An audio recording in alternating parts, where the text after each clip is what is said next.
ఓం విఘ్నేశ్వరాయ నమః. భాగవతము 18వ అధ్యాయము. ధర్మరాజు వచ్చి విజయం కలగాలని ఆశీర్వదించమని అడగగా, భీష్ముడు నువ్విలా వచ్చి ఉండకపోతే నిన్ను శపించి ఉండేవాడిని. నీ గౌరవానికి పొంగిపోయాను. మీ 5గురి జోలికి రాను అన్నాడు. అప్పటికే మహానుభావుడు వృద్ధుడైపోయాడు. చర్మమంతా ముడతలు పడిపోయింది. జుట్టు నెరిసిపోయింది. తన కళ్ళ ముందు తన వాళ్ళు దెబ్బలాడుకుంటున్నారు. తనే ఒక పక్షానికి సర్వసైన్యాధిపతియే నిలబడ్డాడు. అప్పుడు ధర్మరాజు, తాతా నువ్వు రానక్కర్లేదు, కానీ నీకు స్వచ్ఛంద మరణం వరం ఉంది.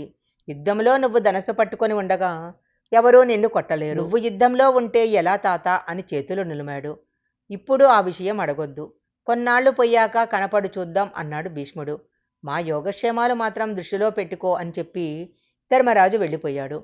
భీష్ముడు రోజూ యుద్ధం చేసేవాడు. తరువాత శిబిరానికి వచ్చేవాడు. అప్పుడు దుర్యోధనుడు వచ్చి, నువ్వెంతో గొప్పవాడివని యుద్ధంలో దిగాను. ఎంతమందిని చంపావు, ఏం చేశావు? నువ్వు తలుచుకుంటే అర్జునుడిని చంపలేవా? కావాలనే పాండవులను వెనకేసుకొస్తున్నావు. నువ్వు పాండవ పక్షపాతివి అని సూటీపోటీ మాటలతో ములుకలతో పడుచున్నట్లు మాట్లాడేవాడు. పాపం భీష్ముడు ఆ వయసులో అన్ని మాటలు విని ఒకరోజు దుర్యోధనునితో, దుర్యోధన, ఇవాళ యుద్ధంలో భీష్ముడంటే ఏంటో చూస్తావు అని మండలాకారమైన ధనుస్సుని పట్టుకున్నాడు. ఆ రోజు భీష్ముడు వేసిన బాణాలు కనపడ్డాయే కానీ భీష్ముడు కనపడలేదు. కొన్ని వేల మందిని తెగటార్చాడు. ఆయన యుద్ధానికి పాండవులు గజగజ వణికిపోయారు. అర్జునుడిని భీష్ముని మీదకు యుద్ధానికి పంపించారు. అర్జునుడు యుద్ధానికి వచ్చాడు. భీష్మునికి సర్వసైన్యాధిపతిగా అభిషేకం చేశారు. కృష్ణ పరమాత్మ అర్జునుడికి సారథ్యం చేస్తున్నాడు. ఆయన యుద్ధంలో తన చేతితో ధనుసు పట్టనని, ఏ విధమైన అస్త్రశస్త్రాలు పట్టనని ప్రతిజ్ఞ చేశాడు.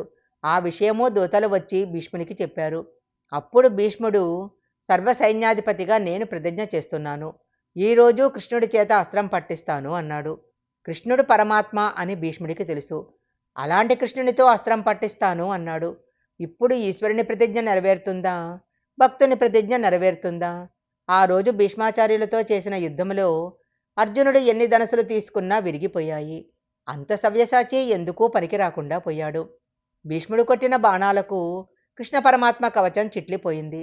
కృష్ణుని మోదుగ చెట్టును కొట్టినట్లు కొట్టేశాడు. కృష్ణుడు తాను చేసిన ప్రతిజ్ఞ మరిచిపోయి భీష్ముడిని చంపేస్తానని తన చక్రం తీసుకొని రథం మీద నుంచి కిందికి దిగాడు. అప్పుడు భీష్ముడు తన కోదండాన్ని పక్కన పెట్టి కృష్ణుడికి నమస్కరించాడు.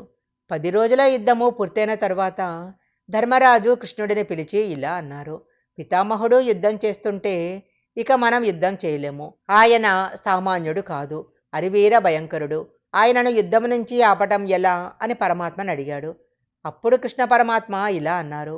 దీనికి ఒకటే మార్గము. నువ్వు నీ సోదరులతో కలిసి భీష్ముని శిబిరానికి వెళ్ళి నమస్కారం చేసి ఆయననే అడుగు. నేను మీతో వస్తాను పదండి అన్నాడు.